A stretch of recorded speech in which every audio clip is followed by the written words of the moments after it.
Today I'm going to be showing you what I think about the Mealthy Crisplid.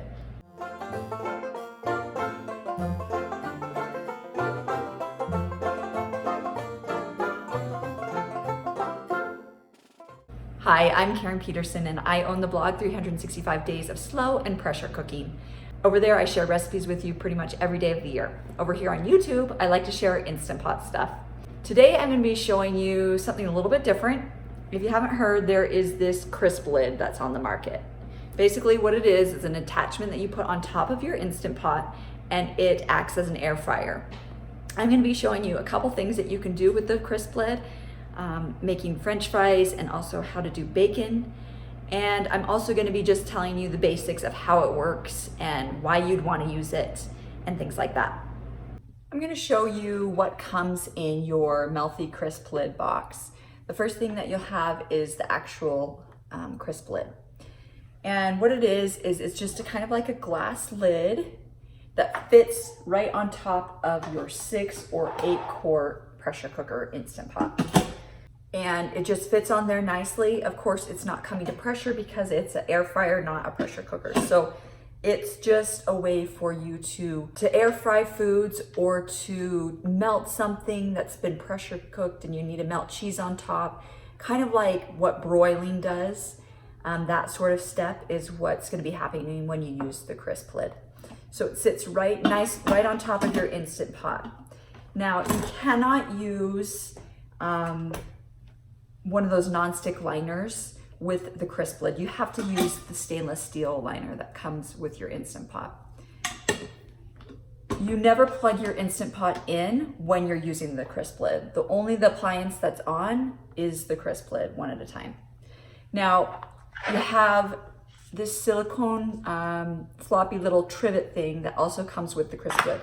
And when you take off the Crisplid after it's been in use, it's going to be really, really hot right here on the bottom. And so you're just going to set it on the counter, on the little trivet that comes with it, and that will protect your counter. The other thing that it comes with is some nice handy tongs, paw-legged trivet that sits nicely in your Instant Pot. And then the fryer basket, which looks like this. Basically what you're trying to do is you're trying to raise the food up that you put inside the fryer basket and get it closer to the heat source, which is this air fryer contraption.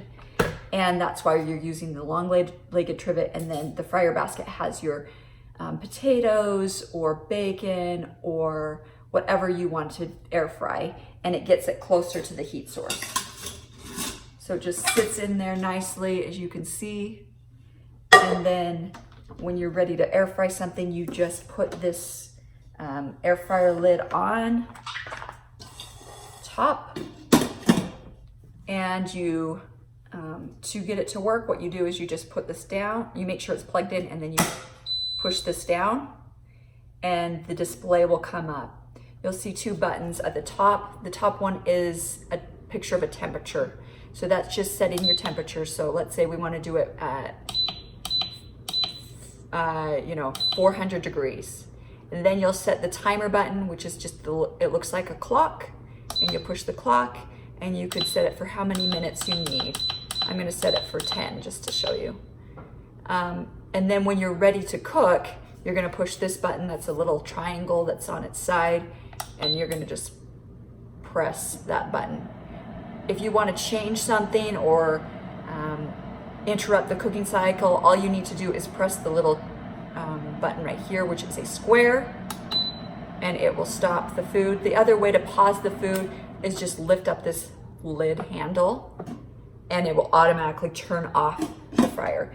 It's really nice because it's not like pressure cooking where you can't interrupt the cycle and you have to just wait and you can't see what's going on in there. It does have this clearish lid on the sides that you can peek in and you can see how the food is crisping up. That's very handy.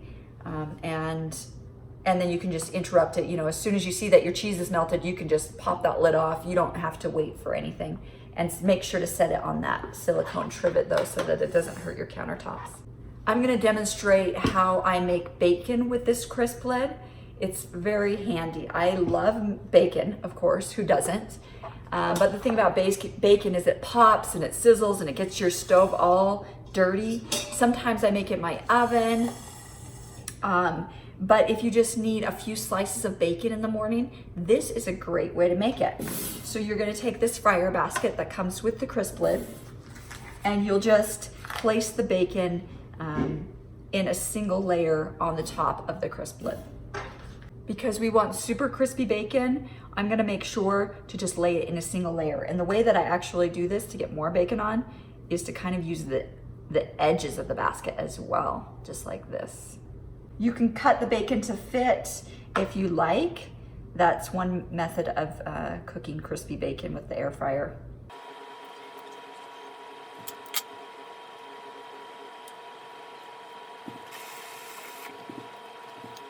Once the basket is lined with your bacon, you can put that long-legged trivet in the bottom of your Instant Pot, pour in a cup of water, then place the fryer basket on top of the trivet, and place this Mealthy Crisplid right on top. Show you what it looks like. There you go. Push the lid down. It will turn on.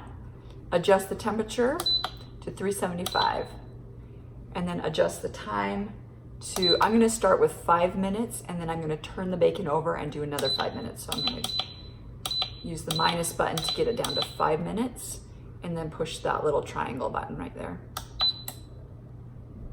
Immediately it turns on, and you can see that, that light.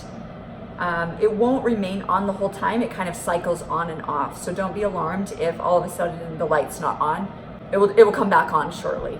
All right, so the first 5 minutes is up. So I'm gonna remove the lid, place it on silicone trivet, then kind of flip the bacon if you can. Then the lid goes back on for another 5 minutes. Once that 5 minutes was done, I actually added 3 more minutes because I wanted it extra crispy, and that's what I got. You can tell here how crispy that bacon looks. I'm gonna lay it on a paper towel to kind of drain off some of the grease, but yum.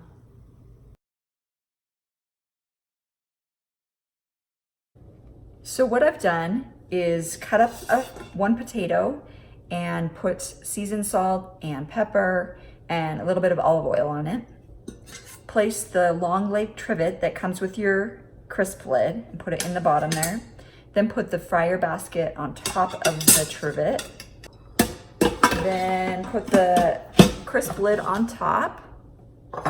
Whenever you're ready to cook, you just put this lid down into place, and this will click on. At that point, you can adjust the temperature. So for French fries, I'm going to do, I'm gonna push this little thermometer button that looks like a picture of a thermometer. I'm gonna put it down using the minus button to 375.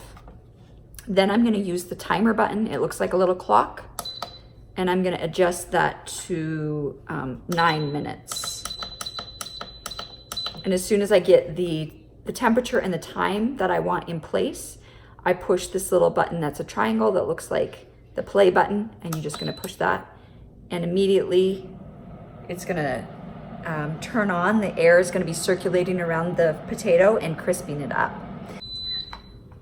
Once the 9 minutes is up, move the Crisplid and place it on this silicone trivet that came in the box. And then take the tongs, and you can just kind of turn these fries over.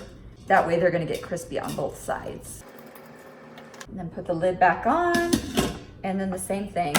Put the handle down, set it to 375, 9 minutes, and off we go. Time is up, so I will remove the lid, place it on the silicone trivet. Then we have our French fries. They look really good. It's hot though, so be careful, use hot pads.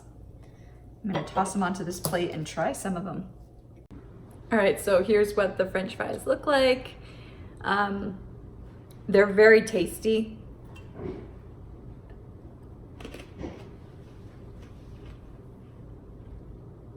The one thing I do have to say about it is if you're cooking for a big batch, you want to make a bunch of fries, this is just really not the way to do it because of the fact that you really have to have an even layer of potatoes in there, and the surface area of this basket that they give you maybe could fit 1.5 potatoes, not much more than that, to get the optimal crispiness of the French fry. It would cook the potatoes, it just wouldn't be as crispy. So keep that in mind if you're trying to cook for a large batch. If you're just cooking for 1 or 2 people, this would be perfect. Hopefully today you got just a better picture of what this Mealthy Crisplid is all about. I'll probably be sharing more recipes on my website as well as doing some more YouTube videos as I get more familiar with it.